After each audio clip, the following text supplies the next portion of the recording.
Louisiana beer reviews. Bitburger, we brew with friends. Triple hopped lager brewed in collaboration with Sierra Nevada.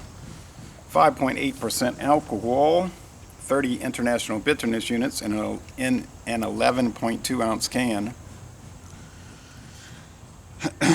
which I paid $1.99 for at H.E. Butts, H-E-B grocery in Egypt, Texas, I think it's called, in East Central Texas, right on Farm to Market Road, 1488.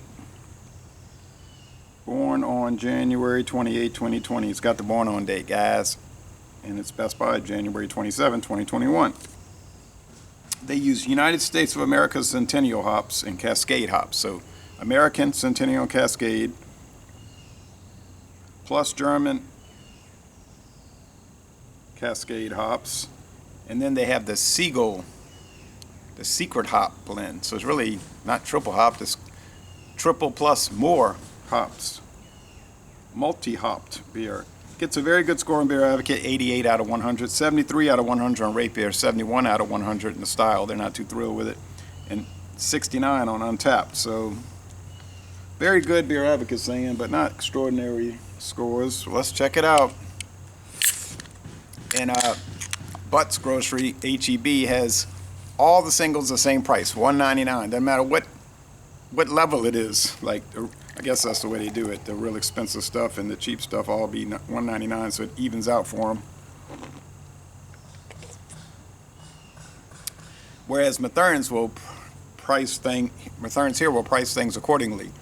Expensive things will, they'll be expensive, and then inexpensive things will be much cheaper. But that's their different way of doing it. I bought a 6-pack of varieties, so $12 plus tax at that store in Texas. I figured I'm not running out to Texas too much, so I may as well take advantage of it. If you want to call that taking advantage of it, maybe they take advantage of me. Thick off-white head, spongy foam, very heavy foam. It's a cloudy appearance here at 8:20 a.m. Lots of powdery sediment. It's opaque. Actually, it's an opaque beer. Opaque orange. Yes. It's a gruel-like lager.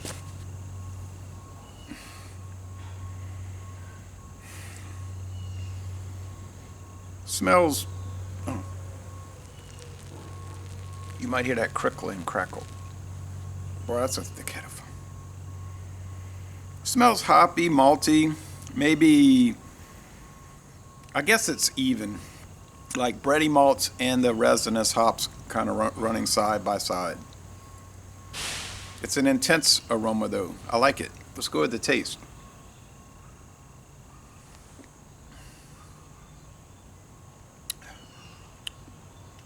Pretty bitter, not too bitter. I think Pilsner Urquell is 33, so, and that one's a lot more bitter in the taste. Grass cutting time, I figured.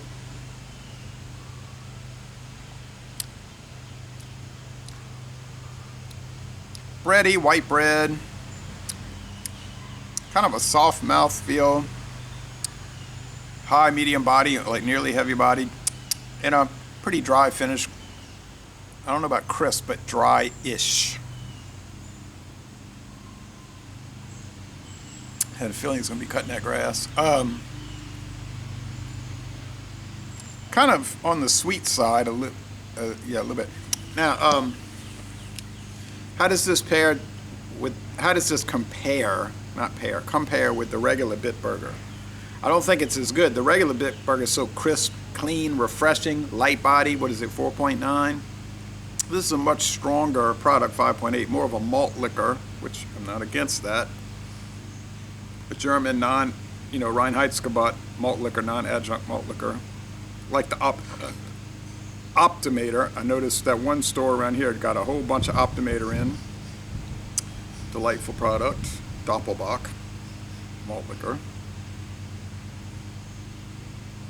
You say malt liquor, what are you talking about? That's just a term that means strong beer.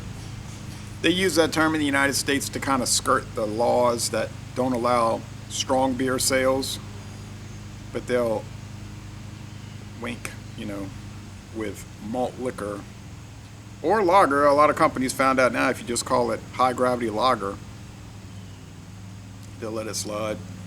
I don't think they're too strict anyway. Even if you say beer, I've noticed some slip under. So this is not 1995, right? 25 years ago it was very strict. Now, yeah.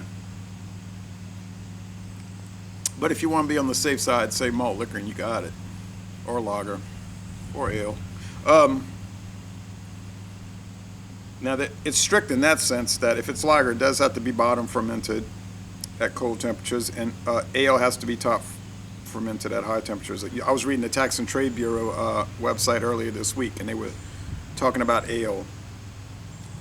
And then it just has to have, how do you enforce this? The flavors and aromas generally associated with ale. Malt liquor. The flavors and aroma generally associated with malt liquor. Who determines that? But anyway, enough of that. And then I also noticed, I've talked about this before, the Tax and Trade Bureau,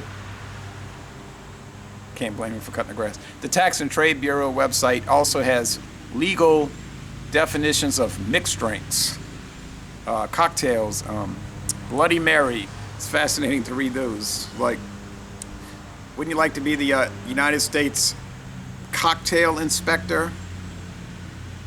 I'm the U.S. government cocktail inspector, highball division.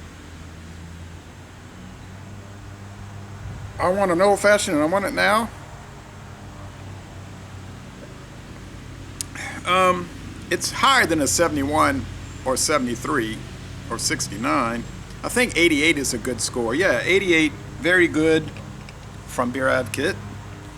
It's a very good beer. Is it excellent? Well, I think the mouth feel is sort of chewy and the body is a little heavy. It kind of reminds me of two other beers that did put me off.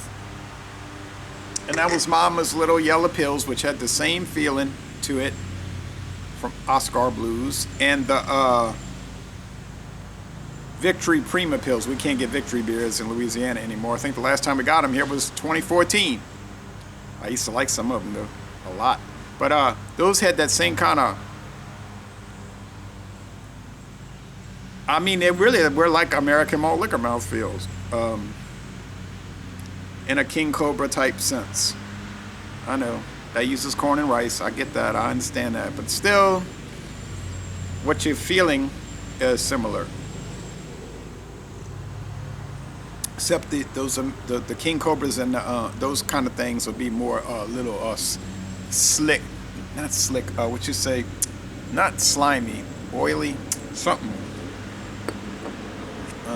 Viscous in the mouth, yeah. These would just be more cereal grain, chewy in the mouth. Yeah, but there's a lot more similarities than disparities, dissimilarities.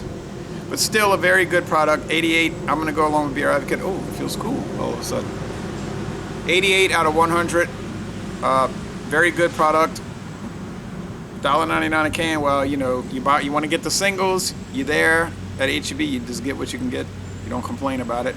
I'm not actually complaining about it. I'm just commenting upon the issue at hand. And I'm going to end this review by saying, y'all come on down to southeastern Louisiana.